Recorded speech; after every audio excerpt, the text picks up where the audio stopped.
This is Talking Drupal, a weekly chat about web design and development from a group of people with one thing in common. We love Drupal. This is episode 480, Ripple Makers.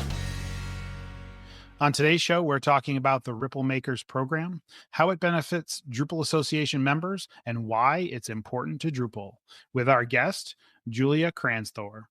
We'll also cover Migrate Boost as our module of the week. Welcome to Talking Drupal. Today, our guest is Julia Kranzthor.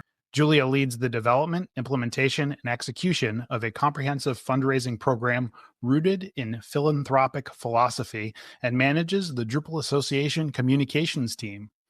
Julia, welcome to the show, and thanks for joining us. Thank you. Thank you very much. I'm John Picozzi, Solutions Architect at EPAM, and today my co-hosts are joining us for the third time, Suzanne Degrachava, co-founder and Drupal practice lead at Evolving Web. And Suzanne just waved. Oh, nice. Yeah, sorry. Forgot it's a podcast. That's all right. We're waving back. And joining us, Nick Laughlin, founder at Enlightened Development. Good morning. Happy to talk about this. Excited to talk about the show. Nick, it's a podcast. It could be afternoon, evening, nighttime. It could be listened to anytime, really. All right. Before we get into our primary topic, let's jump into our module of the week and turn it over to Martin Anderson-Klutz, a senior solutions engineer at Acquia and a maintainer of a number of Drupal modules and recipes of his own. Martin, what do you have for us this week? Thanks, John. Have you ever wanted to disable hooks to accelerate your Drupal migration? There's a module for that. It's called Migrate Boost, and it was created in September of 2023 by our own Nick Laughlin. It has a 1.0.1 version available, which is compatible with Drupal 10 and 11. It is actively maintained, has security coverage, doesn't have a lot in the way of documentation, but the project page and the project README have some instructions on how to have it or get it set up. Now, it does actually have no open issues, which is pretty good considering the site is in use by 119 sites according to Drupal.org. Now, having hooks fired during a migration can significantly slow down the process, and what's worse, it can also cause some significant problems. For example, sending email notifications every time a node is created. You can disable hooks by creating an array in your settings.php file, either an array of specific hooks you want to disable or an array of modules for which you want to disable all hooks. This was a capability available for the Drupal 7 Migrate module, but hasn't been available in the Migrate API in Drupal core since version 8. So this module can be invaluable if you're working on a sizable migration. Hopefully there are a lot of folks currently working on migrations ahead of the January 5th end of life for Drupal 7. So I thought this module would be timely. So let's talk about Migrate Boost. Wait, what? Drupal 7's end of life is in January? I have to go. This January? Oh, wait, what? Are we sure? This upcoming January, really? Oh, no. Sorry. Everybody listening to this right now is starting to sweat and get nervous. And they've stopped listening because they have to go update their Drupal 7 sites. So Nick, I'm assuming, because this is a Migrate kind of add-on module, I know Martin noted that you can put an array in your settings.php, but there's no UI for this. Is there? You can't list out hooks in your UI that you want to? No, there's no UI. And I have to preface this by saying I added this module because I have a migration that I run about once a month for a personal project that takes about 45 hours to run. And when I enable this, it cuts it from 45 hours to 30. So it's pretty nice. And when I was looking for ways to, and mainly I just needed to disable search indexing, right? Because what would happen is even though I don't have immediate indexing turned on, every time the migration updated something, it notifies the search system that, hey, this needs to be re-indexed. And that makes it very, very, very slow. So I can skip all those now. And then at the end of it, I have to re-index everything anyway. And the re-indexing, if I just call it through Drush, takes, 15, 20 minutes or something. So I was looking for a way to speed this up, and I found a GitHub project that had this module in it that referenced a sandbox that somebody had written for Drupal 8 a long time ago. And the GitHub project was only Drupal 9 ready. And so I figured I would take it, get it ready for Drupal 10, and put it out. Now, here's a big caveat. The most recent version of Drush changed most commands from the way that they used to be written to annotations. I'm not, and I haven't had time to spend on that project anymore. So I don't actually 100% know that this works. But it's been up, this version has been up for a few weeks and I haven't had any bug reports. But if you use this and there's an issue and it doesn't seem to be working, feel free to open an issue and I'll be happy to take a look at it. I also know that I have a big update coming for object-oriented hooks because the way that this works right now, I have a feeling will not work once hooks are object-oriented. But I do know how to fix that. So for now, I'm still maintaining it. The issue with this though is that's just for a personal project, not client projects right now. So it's a little hard to dedicate time to maintaining it. So Martin, I have a question, and this is like one of those dumb, I'm not a developer questions. So bear with me. Like in Migrate, like, in by itself, right? Without Boost, like, wouldn't it be advantageous to have a checkbox that just shut off like hooks firing when doing a migration? Or like, are there certain hooks that you do actually need to fire when you're doing a migration to, like, create different pieces of content and stuff?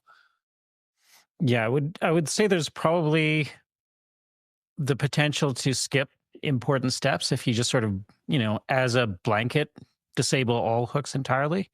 So yeah, I would say you definitely want to be more selective in terms of being able to disable those would be, my recommendation, but probably Nick has more experience on that front than I do.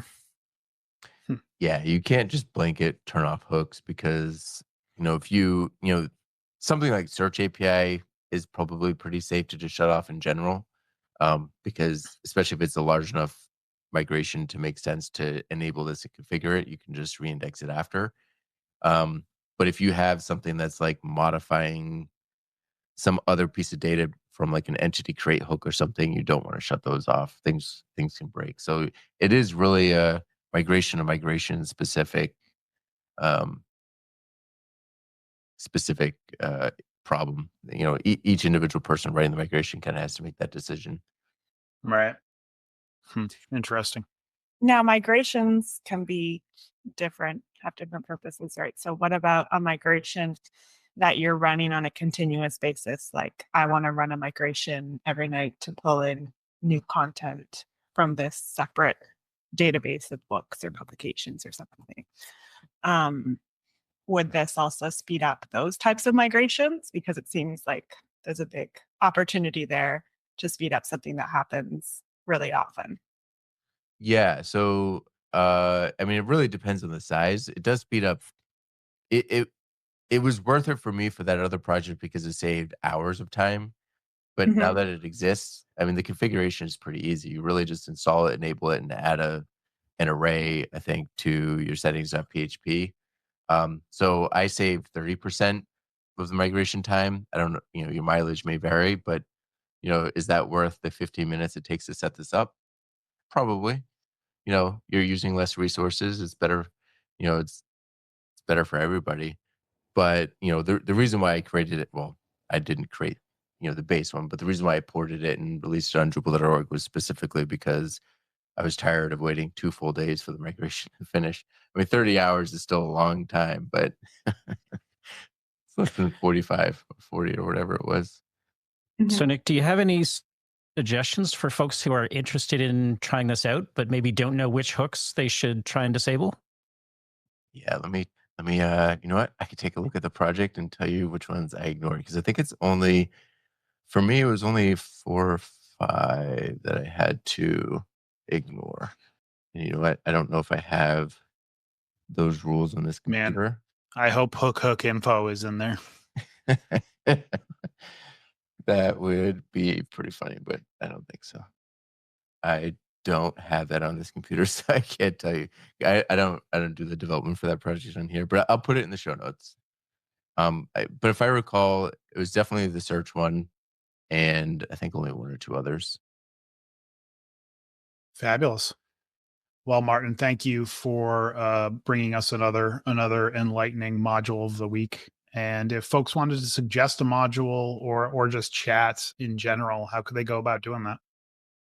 We're always happy to talk about interesting projects for Module of the Week in the Talking Drupal channel of Drupal Slack, or folks can reach out to me directly as ManClue on all of the Drupal and social channels.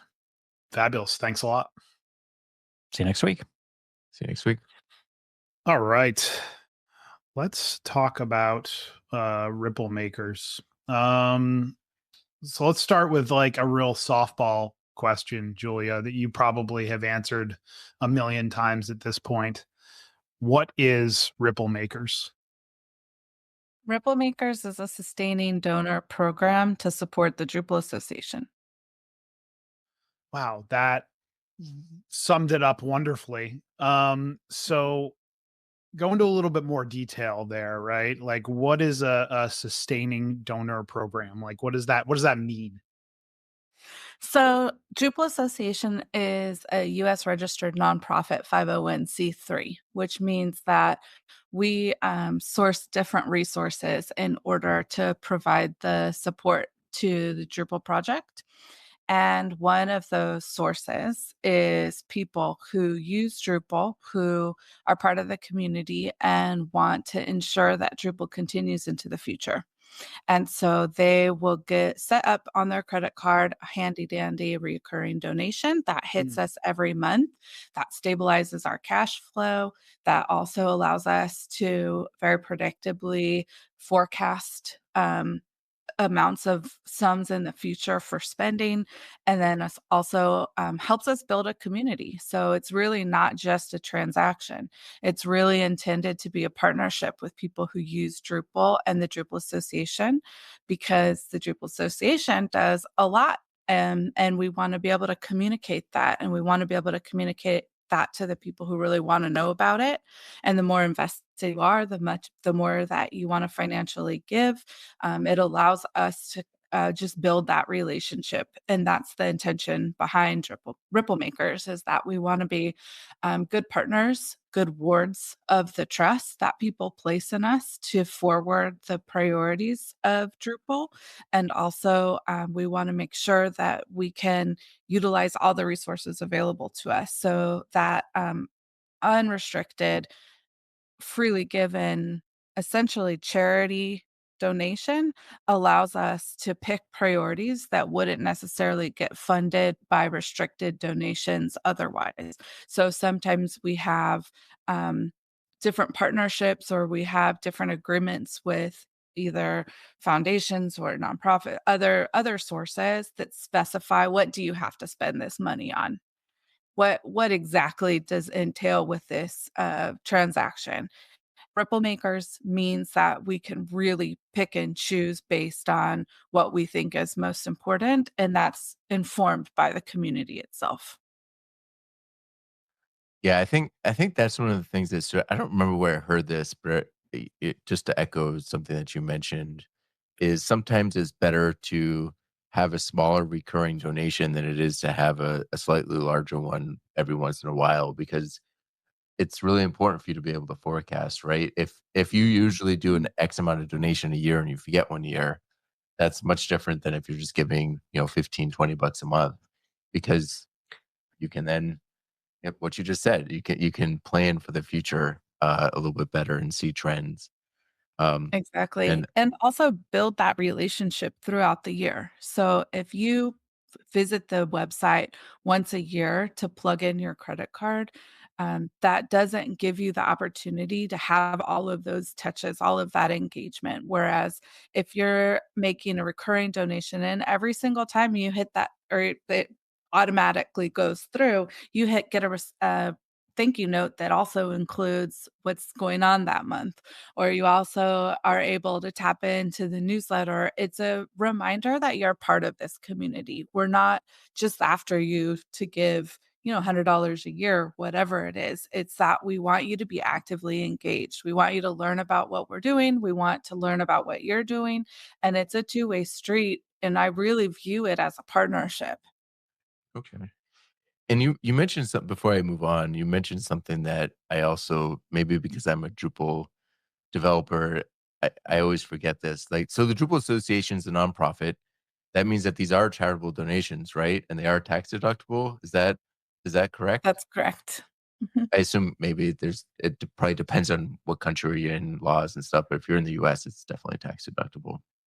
It is. And if you do a sizable amount of business in the US, then business expenses can also be deducted as business expenses for the taxes that you do pay in the US for that business purpose. So there are other advantages if you live in another country as well. Not every other country takes advantage of that, and not everyone does any business in the US. But there are also countries that honor 501(c)(3)s globally. So, Okay. Hmm. you can it would be the equivalent to whatever in that country was the charitable arm, and, often those are also receive a tax break in that country. Okay. Good to know. So one add on there, or one point of clarification. You said like this helps the DA kind of plan out, right? They can say, oh, here's how much is coming in through this program, on an annual basis, right? Is there a requirement when you join the Ripple Makers program that you kind of like commit to a year of donations, or is it I'm committing to like, month to month sort of thing? I always say give what you're comfortable giving, and it's really a personal decision, and there is no level of engagement that is not appreciated at Drupal Association, and everyone has a different spectrum for evaluating how much that dollar amount is, and you are free to stop the credit card donations at any point. So I really think about it as um, maybe whoever is making a decision, if they want to support it, can think Mhm. about it. This is a month to month thing. It's open ended. I'll just set my credit card to do it until I feel like stopping. Maybe I Got it. decide to join another sector, or I decide to, my financial position has changed, or for whatever reason. There's a million reasons to give and to not give. And so we are grateful for every donation. Yeah. When was the Ripple Maker program launched? Okay, that's a great question. I have absolutely no sense of time anymore. So I think Portland. Yeah. Okay, so this year. Yes. Okay. Yes, I think spring of this year. And it Oh, had been something we kind of had started talking about um to offer clarity. So there has always been confusion about what the individual membership means, what it signifies, what the perks are for participating. And when we thought about it, we really just wanted to reframe the concept as more rooted in philanthropy as opposed to a specific transaction it's not a tit for tat situation. This is you supporting the concept of Drupal and allowing us as the Drupal Association the privilege of being a ward of that funding in order to determine how it needs to be expended. And as a result, your involvement with Drupal becomes more important and more sustainable and more rewarding. So, my goal with Ripple Makers is that we're not only communicating as a two-way street, but also providing information that taps you into all the other components of the Drupal Association that you okay. might not know about. So also, everyone knows about the wonderful work that we do marketing, but there's also structural support with Drupal.org. There's the engineering components that go largely unrewarded. and should have a huge light cast on them. There's also the communications that we do for the Drupal Association as far as building relationships with other and within the philanthropy component or department, like building relationships with other organizations that promote Drupal itself. Like currently, I'm in talks with 3 different organizations that do technology training to young folks, and a lot of my work falls into this like program building of how can we support this ecosystem around Drupal, and how can we ensure that we are doing the best job that we can as a communicator. And so that component, which is really advertising the Drupal Association and not Drupal itself, it's not a marketing technique, but it's a people growing and community building technique. Okay. Those are the really important things that I think sometimes go unnoticed as a role of the DA. And so that's the type of communications that through Ripple Makers you get access to. And also events. Events are such a huge pivotal component of DA. I mean, that's really our bread and butter and how we got started. And so that structural support that we can do with our work in Drupal, uh, the local associations or affinity groups, or, the fact that all of us sit in on several different Slack channels to moderate and give advice and have conversations with community members, all of that kind of like really touchy feely good stuff that is the epitome of open source, and why we thought that this model of a nonprofit is the perfect vehicle to communicate not only our core open source values, but also as a model of that community and a continuation of that community. Yeah, I think actually a lot of people, like you said earlier, people know what the DA does, but I actually think most people don't know even the core of what the DA, the Drupal Association, does. So it's great to get that information out there and for members to feel a sense of ownership of like, I'm part of a bigger thing that helps people use Drupal and open source.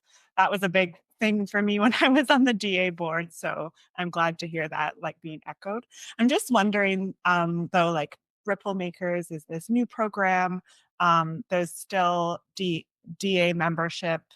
I assume these are separate programs and No, they're one and the same. it's Okay, so yes, it's explain just that. a rename. It's just a renaming of the individual membership. It's Okay. the same program. Yes. Okay. And you say individual membership. So is there any work to revamp, say, the like organizational membership? Because some people might say, oh, well, I'm not a member, but my company is a Absolutely. member, or my company is a certified partner. So what's the relationship to those programs? The organizational membership program sunset, and it's still at the very like last. So we no longer sign up organizational members. That's now evolved into the DCP program, which is slightly different. DCP stands Uh, for. Drupal certified partner. I hope. Yes, that's correct. Sorry, I shouldn't have asked a question that I know the answer to. Everybody knew what that is. What that was. No, but yes, so it is all related and intended to be complementary. So Ripple Makers is the individual side of the support system that allows people to directly contribute on their own. And you can do it, if you work at a small business that is 1 or 2 people, which we have a ton of those businesses that it's, business owner operated. That's still an individual gift, and so we consider that a Ripple Maker. Organizational partnership or organizational membership has evolved into the DCP program, and there are maybe a handful of folks who are still giving under that nomenclature, but that is sunsetting, and we no longer sign people up to do that. Eventually, we will just switch them into the Ripple makers or upgrade them into DCPs. And then And so to they follow are two up on separate. and to follow up on that, like, and this is a question I promise I don't know the answer to, for organizations that are like end users of Drupal, like, not a Drupal agency that builds Drupal websites, but a company or a government or whatever kind of organization that's using Drupal, if they want to give back to Drupal in this way, does it make sense for them to be a member in any kind of way or to participate in these programs? Absolutely. I think that that's a great place to actually learn more about the friendly community side, especially if you're really not interested in the benefits that are associated with a DCP because you're not directly involved in the um, development side or the engineering side. I think that the Ripple Makers would be an amazing way to get involved and really see the full scope of the ecosystem. Um, so it would just have to be a single person who uses their own credit card and it's not a marketing opportunity. I'm happy to have conversations with individual, if Jägermeister wanted to become a partner, I would probably have a different conversation one-on-one with them because of the scale and scope of their size. But for anyone who wants to support us with a financial gift, Ripple Makers is the perfect way and easy for them. They'll get a tax summary at the end of the year. They'll get, the benefits of having all of their donations in one place and be able to spread it out over the course of a year, and then also get that very accessible newsletter that says what it is we're up to. And I would just like to take this point in time to say, if anybody from Jägermeister is listening, the opening party at DrupalCon would be a great opportunity to sponsor. Just throwing that out there. Go ahead, Nick. Maybe the closing party. Maybe not the opening party. We want DrupalCon to be productive. I have a couple of follow-up questions. So you've mentioned Ripple Makers' main focus is regular giving, but if I do want to just do one-time gifts, is Ripple Makers still the way to do that? Like if I want to do an annual similar to the membership? Sure, especially if you wanted it. I mean, like, you can recur at any level. So you can recur monthly, you can recur quarterly, you can recur annually if you want to. You can recur weekly. I would not ever tell you no. Um, but the point is recurring. So if you wanted to give an annual gift, you are welcome to set that up. You would just set it up under the donate link as once a year or once every 12 months would be your recurring cadence.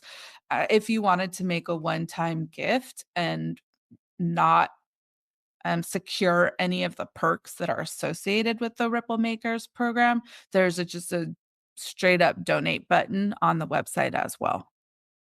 Okay.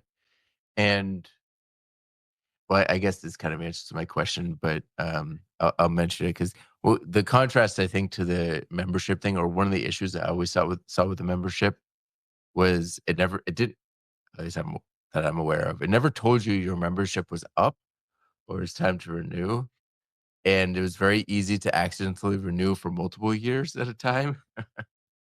So Yeah, um, we're working I, on it. So So part I would say experiences may vary because I would always get an email that would say, "Hey, your renewal is coming up." maybe I renewed so long that I just haven't gotten to it yet because I know I renewed for a few years at one point Yes, accidentally. and you can leave it open-ended, and so the only time that we would contact you is if you are directly without the regular communications, the standardized ones, is if your credit card expired or if, it no longer was a functioning credit card or yeah. So we have had some challenges definitely making all of those pieces come together. So the system that collects the payment is different from the system that shows the badge on your Drupal account. A lot of times people will use their personal email instead of their d.org account email to set up the donation, which means we have no way to link that until you let us know, and then we can manually do it. The badge has been a source of a pain point because also we realized when we switched payment providers that the recurring program that previously was enacted was not syncing through to d.org. So we had to do a lot of manual cleanup, which we would do for a month until someone told us about Starshot. And then we would have to drop everything and move on.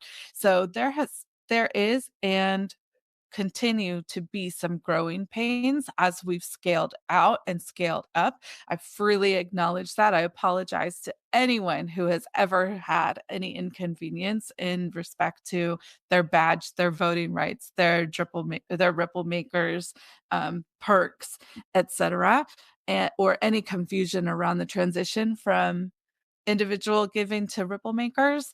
And we all I can do is apologize, and we are doing the best that we can. And I also would just like to say we will continue to make mistakes, and I will continue to apologize for those mistakes, but we are actively trying to not do that. I do have, just to speak up in defense, I have several clients that are nonprofits that work with donation platforms, and every single one, bar none, is the worst piece of software I've ever had to interact with. So I imagine some of the growing pains are due to that. And if the one you work with is great, please tell me the name, because I have like 20 clients that would love to know. And if you can't say There anything, you don't have to say anything no, either. absolutely. I mean, when I came on, we had just made a transition, and so we'll be keeping that platform for a while, but it is my goal to use an open source system that we build ourselves eventually that is better synced and lives within Drupal.org, because hosting on a paid platform means that there's too many avenues that can break down, and it's just not ideal. But yeah, I've worked in nonprofit fundraising for quite a while. I've yet to find that perfect platform. It does not exist. I was talking to a client the other day, and about some of their pain points, and I was like, we could build this system and just make another, like, I feel like I could make a terrible donation platform too. Like, there's I don't have any uh I don't think I could make the perfect donation platform, but I can make the perfect one for a specific client. But no And client. that's the challenge of Yeah, why there is no perfect system, is because every they're client so has such customizable. diversified needs Man, and what they're looking for. this feels And like a problem. This feels like a yeah. problem Jim Birch could probably solve with a recipe. I know. No way. I know that I wave that flag every time, but like, come on, there has to be a set of Drupal modules and configuration that can be cobbled together into a all right, reasonably reliable donation platform. Sure, if you wanna take the responsibility of hosting all of those credit cards, but then that puts you in a whole new compliance scenario Stripe where integration, like Stripe where is a great partner for yeah, that sort of and thing, right?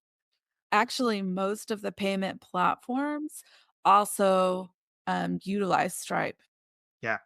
that are already out there. So you pay Stripe fees, then you also pay the payment platform fees. Um, Yeah. it's interesting. I mean, I could nerd out on this for the next 45 minutes I mean, because we it have time. Feel free. because it is a Well, huge it's a huge under-resourced problem for nonprofits to basically focus or to invest in administrative costs, because a lot of our funders don't want to pay for those administrative costs. And so anytime you're looking at some type of infrastructure where that also has to be rooted in technology that accesses all of your unique metrics and the ability to communicate directly with your constituency, means that you need some type of hub in order for all of those components to seamlessly work together. But because they have such different functionality, they often have absolutely no integration together. And most of my career in nonprofit has been building up infrastructure for different nonprofits utilizing technology, because you get a bunch of organizer on the ground with their clipboards. The last thing they want to do is come back into the office and use that data and input it into any type of a system. Yeah. And so you're looking at this mentality where scrappy is better, not spending money on anything that's overhead is better, and not utilizing resources that for-profit companies are creating for you in order to profit off your nonprofit status. There's this resistance to using or making your life easier because there's some kind of like, um, you know, being, I guess, scrappy or being self-centered or being free of the man, right? Right. Rejecting capitalism. Like you have all of these tendencies that make inherently your life harder and less organized. And Yeah. so you really try to, and then that's a psyche that's hard to overcome in a lot of nonprofit communities, because you also don't want to change. You don't want to sit down long enough in order to learn a new tool. You have the leadership that's not actually using the tool but implements the tool. And Yeah. I think that's similar from any, Yeah. any corporate structure, is that, if you try to get people to shift from like Outlook or something, then there are people who would rather Change is cover their own definitely hand. hard. Change is definitely hard. I think, like, I don't want to be a total fanboy, but I feel like Drupal is a great glue to bring a lot of those systems together. And Drupal is also relatively free. But what I'm hearing is, in order to run a nonprofit like the Drupal Association, there are administrative costs in doing so, right? So as much as I'd love to chat more about donation platforms and their in and outs, right? I definitely want to highlight some things about Ripple makers and actually go back in time a little bit to where we were talking about kind of like organizational memberships and then individual memberships, which if you're just tuning in, those are on their way out. We're doing new things here at the Drupal Association. But back in the day, and Julia, this might have been like maybe before your time, but like when you were an organizational member, you actually got like a certain amount of free individual memberships that you could hand out to your employees, right? Which was always kind of like interesting to me, as far as like, oh, why are we handing out individual memberships to folks that are organizational members? But my point in bringing this up is that, like, we're moving away from that model, right? So like, I'm assuming that when you're a Drupal certified partner, right, you're like, I'm an organization, I'm supporting Drupal. When you're an individual member, you're like, hey, I'm an individual, I'm supporting Drupal. But there's no crossover there, right? Like when you're a Drupal certified partner, you're not getting some certain level of individual membership for your employees. Is that correct? That is sort of correct. Okay. Right. We had kind of just a lot of the DCP benefits that were like core benefits were inherited from the organizational membership program that had been evolved into DCP. And right as I was going on maternity leave, I realized that that included some individual memberships. The intention at that point was because one of the core benefits of individual membership is the right to vote. And so a organizational member who was making that monthly payment wanted the ability to vote but couldn't vote as an organization because only people can vote in board elections. Mhm. And so we offered a few of those individual membership corresponding to that kind of monthly level of engagement Hmm. that would be appropriate for the size of their company and for the size of the donation, et cetera. I'm not sure how that was determined because you're right, that predates me. We had decided not to apply that benefit to DCPs right as I was going on my surprise maternity leave. I don't know if that has been actually implemented or it has been reflected in the DCP notes, wherever Mhm. those are. But that is the intention because anyone who wants to be a voting party as themselves can just go ahead and sign up for a $0 membership because we don't ever want to infringe on your ability to vote, but we Mhm. need a way to verify that you exist and we need a way to connect you to your d.org member or profile. So Ripple Makers is the way that you would sign up in order to be a voting member with a $0 membership. And that just means that there's no barrier for you to be able to vote, but we can still verify that this person exists. Okay, so that leads me to my next question. Thank you for that lovely segue. I have a D.O user account, right? I'm on D.O. I have been a Drupal Association individual member in the past, right? So if I want to be included in the Ripple Makers program going forward, do I have to go and sign up for that separately from my individual membership, or will I be just converted into that going forward? You will just be converted into that going forward, and it's automatic. So what does that process look like? Like, would I get an email on my renewal date that says, "Hey, guess what? We're going to convert this, and like you're going to be in the Ripple Makers program now," or how does that work?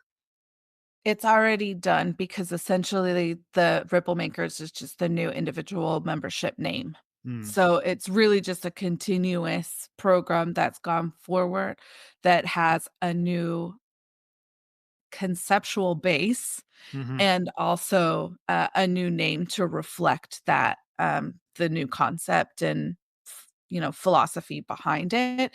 And so whatever email you used to set up your monthly recurring donation, you will be getting some of the perks include a quarterly newsletter. It includes invitations for specific events. We send out invitations for an annual DA kind of town hall, virtual town hall. Hmm. Um, and the bulk of these will be implemented 2025. Yeah. Um, but have already started. So we've already started some of the communications. For example, you'll notice that the summer drive that we did had all the Ripple Makers branding on it as Hmm. opposed to individual giving. That allowed us to talk about the new name, and everyone who was an existing individual member received those communications. Got it. So I'm sitting here as an individual member, realizing, I might wanna look at my level of donation, right? And maybe convert it to, I think it was annual. Maybe I want to convert it to monthly. Where or how could I go about doing that if I wanted to? So you'd go to the Drupal.org website and go to I'm gonna follow along because we just got a new Drupal.org website. So you would go to that first home landing page, and at the top is a button called Support Drupal. Mhm. You would push the Become an Individual Member tab, which takes you to the Ripple Makers page. And that gives you a background summary about the Ripple Makers. There's there's a button to say become a Ripple Maker.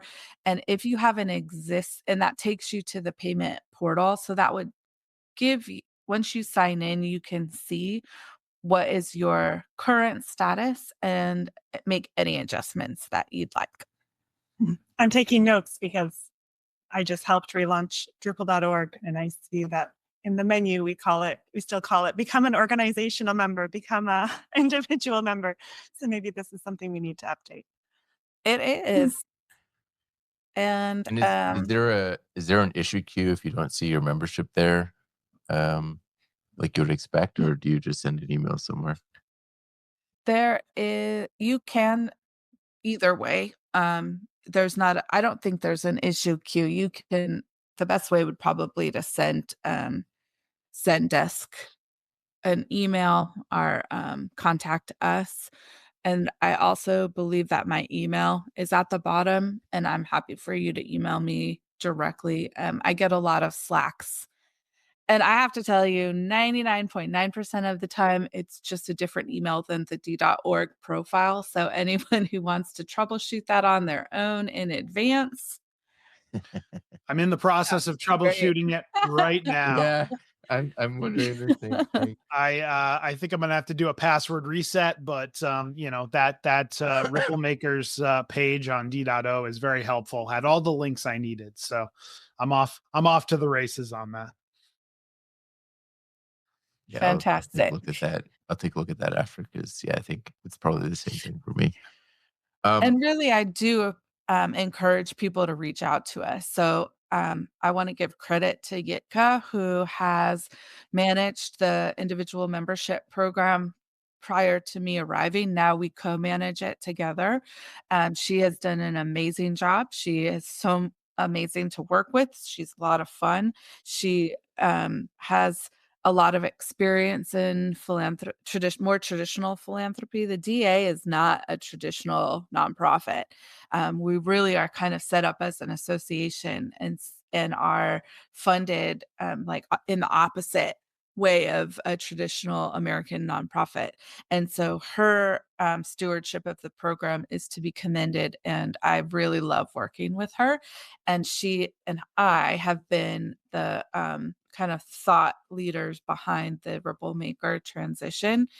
And we both encourage people to reach out to us directly, because not only do we love talking about this stuff, we love meeting members and we love having relationships with members. And you would think that with all of the Drupal community, I would be inundated by messages, but I'm really not. There's nothing I'd rather do with my time than talk to people that use Drupal as a way of life, and just like me. I'm gonna go off script again. I guess that's what's gonna happen in the show. I'm curious about a little bit more on the backside of your job. Like how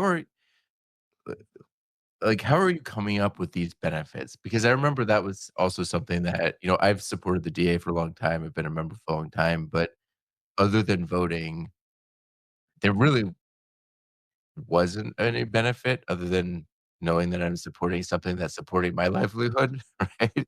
And supporting one of the best communities on the internet. Um, like how do you go about coming up and tweaking those benefits and finding out what's right and how they need to change? I'm just curious, because I've never had to come up with benefits for membership. So how do you go about doing that? What's that process like? It's kind of it's the way that I look about it is in two ways. One, how can I provide something tangible? How is there something that you could touch, hear, feel, connect to? And the second is really a communication strategy, because there are so many non-tangible benefits that being part of a community allows you to have access to. And so the tangible benefits there, there are things that I've done since I've started at the DA that have never happened before, like the Drupal Association annual impact report, where I actually summarize our annual activities and I print it. I go to a printer and I print it and I mail it to people who want to read it. I also use it as a tool to secure investments from at a larger scale from major donors. But ultimately, the strategy of involving people into the philanthropic process is the same, whether you give $1 a month or whether you give $100,000 for a specific program. And that's an engagement and communication process. So in order for you to care about what's happening about Drupal Association or Drupal itself, you need to know about it.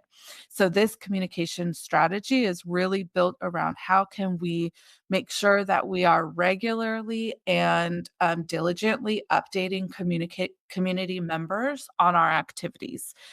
That, I think, was the concept with individual membership, but it didn't actually happen because there wasn't a structure there. There wasn't a newsletter. There wasn't someone who put together thoughts or collected information. There wasn't someone who was dedicated to sending out that communication.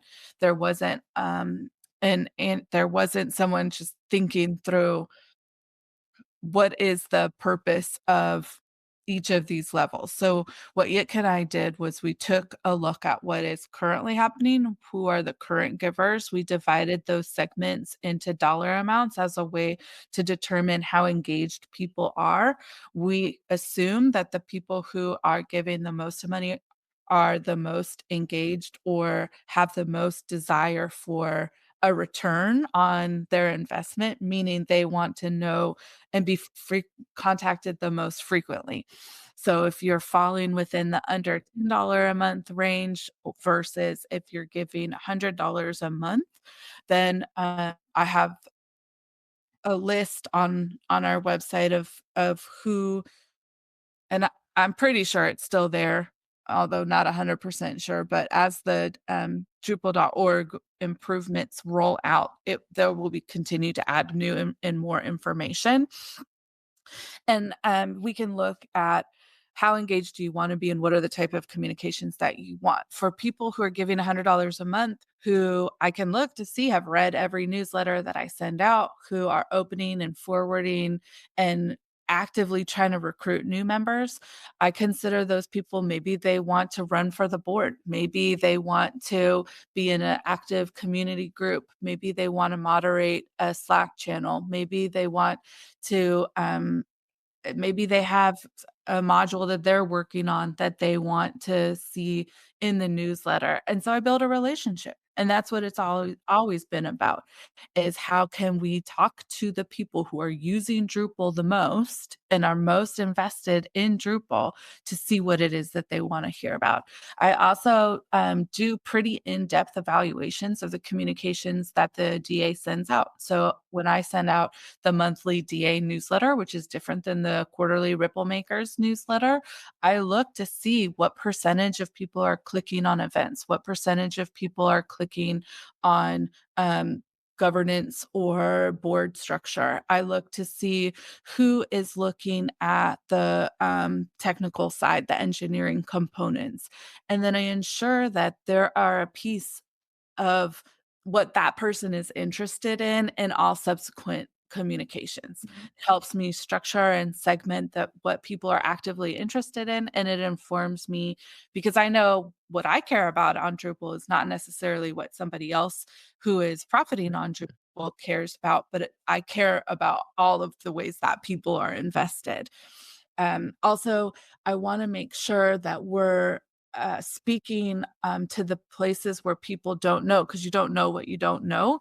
And so when I look at past examples of newsletters, I look, okay, where are the gaps that people have not been informed about? And then I look, okay, nobody really knows about the local association's initiative. Why I need to talk about this a little bit more so that I can ensure that the content is always evolving and always relevant. And then we have the baseline communication that has to have certain components because that's what people click on every single time. And that's really what drives the content of the Drupal Association newsletter. And then I can get a little bit more specific into what are the new ideas, what are the ways that people can get involved, and that's how the content is developed for the Drupal Ripple makers. You're really taking like a data focused approach to the benefits and saying like, okay, what do people know about, what are people using, and then enhancing based on that. It sounds like, is that pretty fair way to summarize? Absolutely. Yeah, it's great to hear about this investment in, thinking through that experience as a community member. I think a lot of what we're talking about here so far today has been about people who are Drupal users, people who are already see themselves as part of the Drupal community. I'm wondering if there would be a benefit of like taking a step back, of instead of kind of having this silo or this category of like, here are people who we want to engage and follow up with who are members of the Drupal community. And then here are people who use Drupal as an end product. Would there be a benefit of really merging these together so that we have a more integrated approach to just anyone who's interested in Drupal? So whether it's somebody trying Drupal out for the first time or somebody who's been using it for years and is already invested and maybe using it at an end user organization, like should we have them all in the same database of contacts and be investing in, how do we follow up with different types of users in that way? Would you see a benefit to that? I definitely think having a database that segments populations of users and participants and different people would be a huge asset that's done so in a way that's more sophisticated than the way that we're doing it now. That's definitely a long-term goal, and that's actually something that's already been on the table, discussing, a broader base CRM outside of D.org or outside of the development software that we use. And so that's a larger conversation that I think is 100% necessary as we grow and expand. But there is also this conceptual component of a user of Drupal versus a maker of Drupal is unlikely to make a financial investment for the philanthropic component because they don't have that relationship built yet. But ideally, any user or client or someone who's interested in getting to know more about the community would benefit from learning about the program.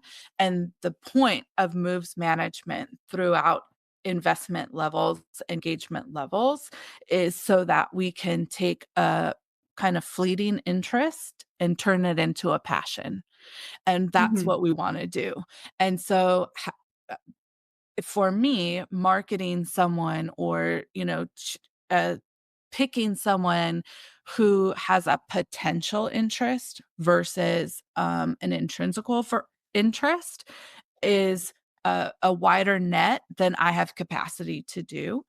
And it also serves a different purpose. The philanthropic purpose that is established, that is a marketing asset. It is a bonus to say, okay, you have this technology that actually is amazing. It works really well. It is so highly customizable and you can make it do whatever you want.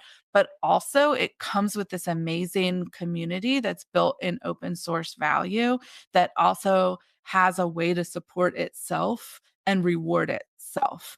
In order to keep those two concepts separate, which is, I actually think, extremely important in order for the Drupal Association to stay autonomous and to stay out of the perception that maybe we're more influenced by the pay to play players or the people who have more investing to give. This is really a way for people who are one by one soldiers to come and and Mhm. hear on their level, and I don't want to combine that with a Yeah. marketing strategy. I do see though that people like in the course of their career, I've seen this, in my 17 years using Drupal, people switch roles all the time. So like someone will start off and they're they're trying Drupal out. Maybe they are a freelancer in one part of their career. Maybe they'll end up working at an end user organization that has the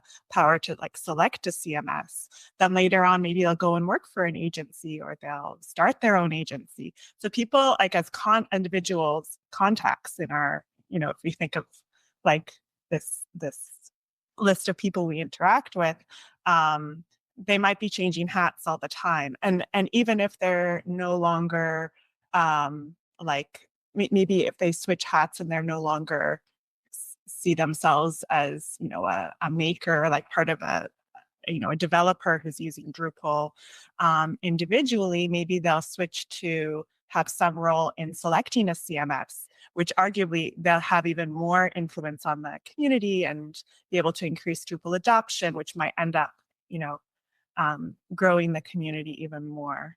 So I would like challenge the DA to think about maybe having a more integrated approach to thinking of who are members and members versus users, like to not separate that out as much. Well, That's just in your a argument, seed that I'll plant. yeah, but in your example, that's not separate at all. So if they started as a ripple maker, then they're not going to stop being a ripple maker because they change hats. They're already that spokesperson, and what we've done has been a good ward of their relationship so that they want to support the selection and their new role. And I would argue that it's not at all segmented or separated. We're just targeting the people who are more likely to enter using this avenue versus people who are already in that decision-making role that would need to be targeted using a different strategy. Yeah, I mean, I always look at it as like, and Nick alluded to this earlier, right? So like, as a whether Nick, who is a sole proprietor working on Drupal sites for clients, in a contract sort of position, right?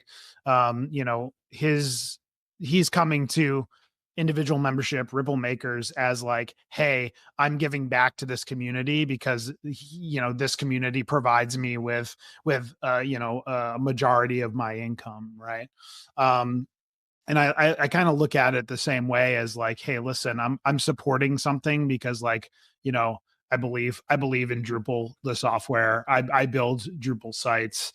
I obviously work for a large company. We work in a lot of different softwares, but like at the end of the day, like, as we highlighted very early on in the show, the Drupal Association doesn't run for free, right? There's cost there, and there's great value there too. Like, Nick kind of alluded to the fact that like, oh yes, I get to vote in an election as an individual membership benefit, right? But if you go to the Ripple Makers page, you'll see that the new program has a bunch of different benefits depending on what level you're at, right? But also, I mean, there's a lot, and we've had Tim Lennon on the show before. He's talked about all the great things that the Drupal Association technical team is doing to improve, the ability for folks to be able to build Drupal and use Drupal more effectively. So I think that's important to highlight as well. And I think Suzanne, to your point, like, if I'm I've had a couple of different job roles throughout my career, right? But like, if I were to go to an organization that didn't have Drupal and I was bringing Drupal in, like, one of my things is always to say like, hey, could we be helping the Drupal Association? Could we be funding Drupal work in some way, shape, or form to kind of like push that forward? And I think that's kind of like, individual membership or Ripple Makers is like a gateway into further support of the Drupal Association and further support of the programs we've talked about today.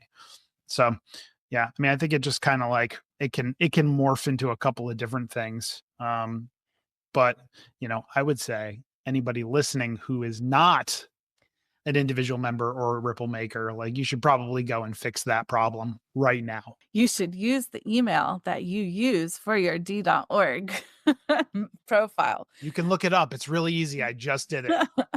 So, Julia, getting back to Ripple makers, I'm curious where the name came from. Was there some like month-long internal debate on what we should call this, or was it like really straightforward, or did T2 just say we're going to call it this and go with it? Where did it come from? It came from Yitka and I. Okay. We had set up, I mean, this was maybe in January is when I forgot. First of all, I'm an Aquarius, so time already doesn't have me too. relevance to me. Yeah. But also, I really have I've been back at work for a few days, so I have absolutely no idea. I don't even know what day it is.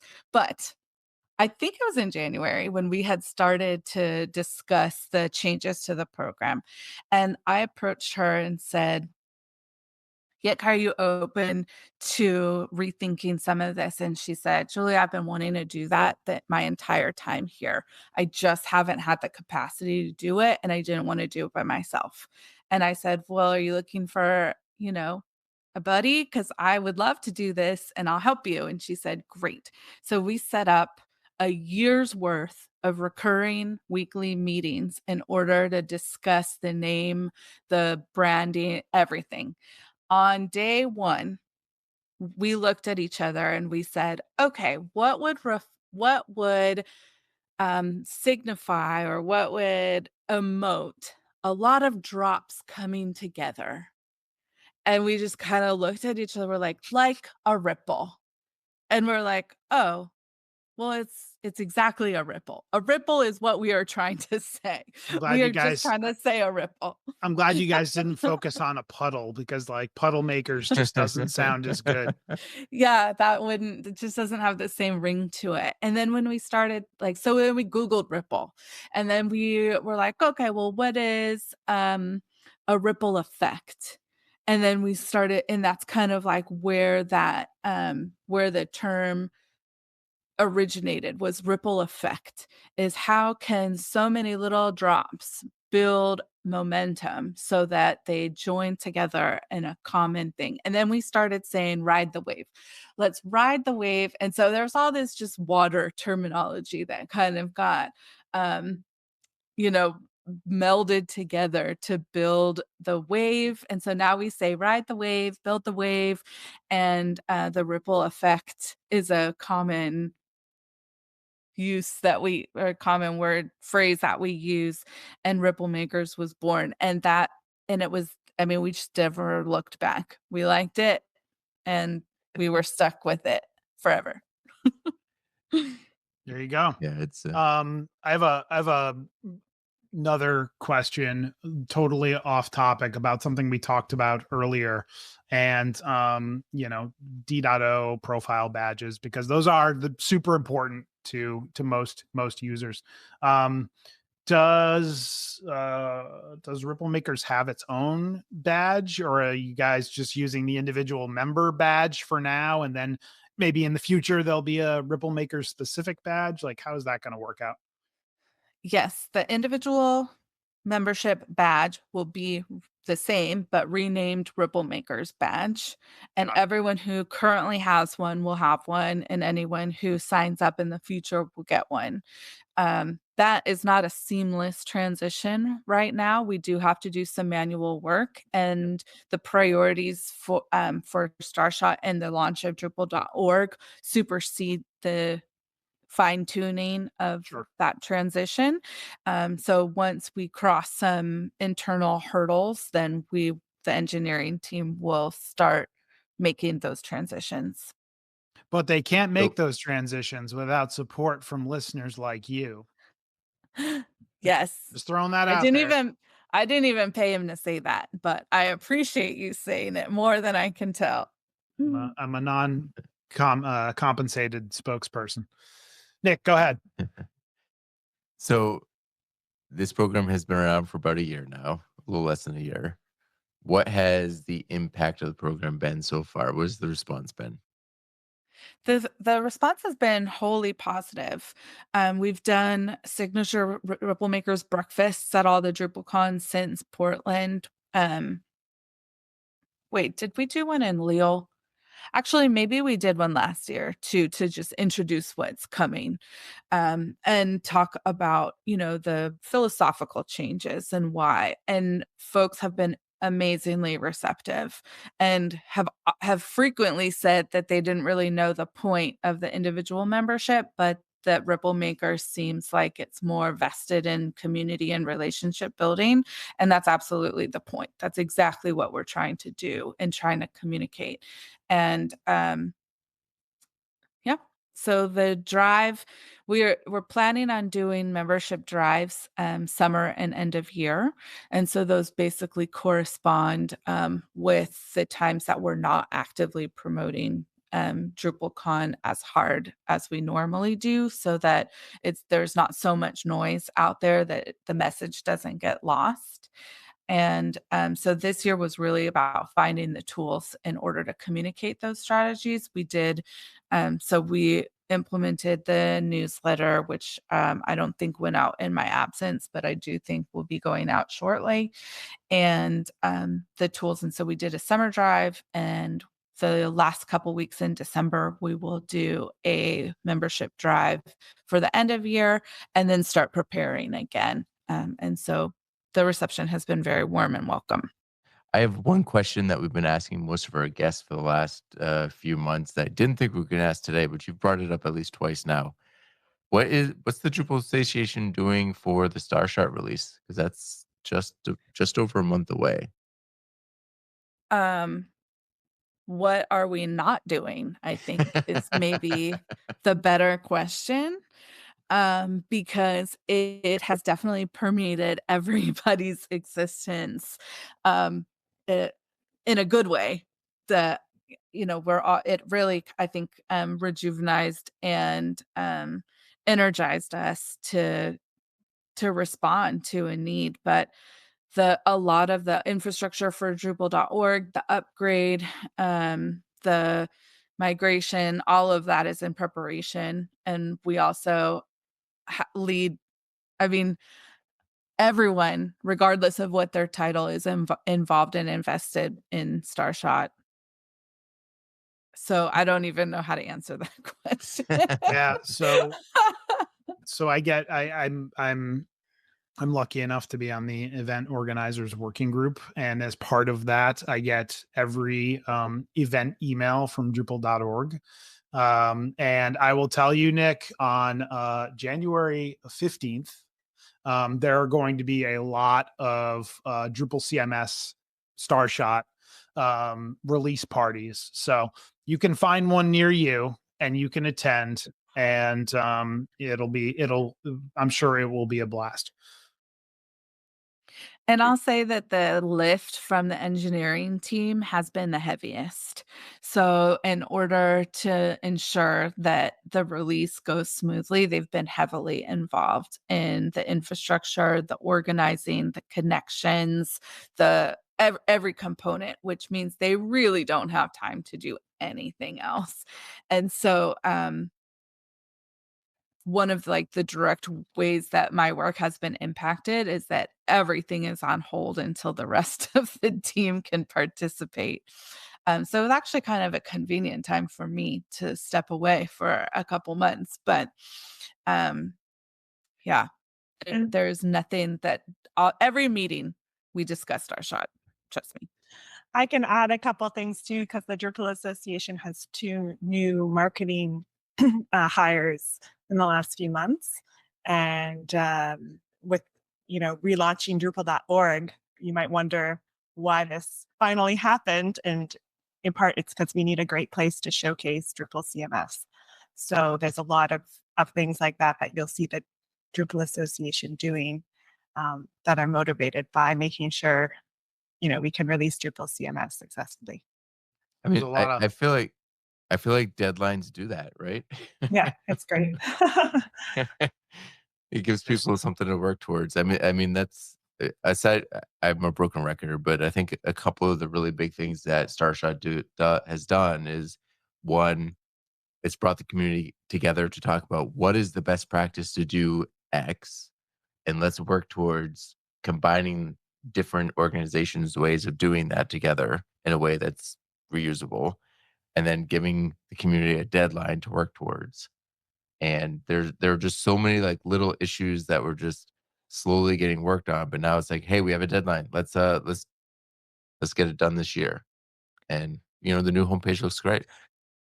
And also importantly, like, um, I'm always at heart, I'm a community organizer. At heart, I'm always going to return to community centric values, and getting people invigorated and energized and excited about Starshot has created such a boom to the support system of Drupal in general, because people feel invested, and they're learning about what it is that, other sides that utilize the technology in different ways are learning about how other people use it in a much more organic and natural and community centric way. So, for example, in the nonprofit community where I'm heavily invested in community Slack, or the community period.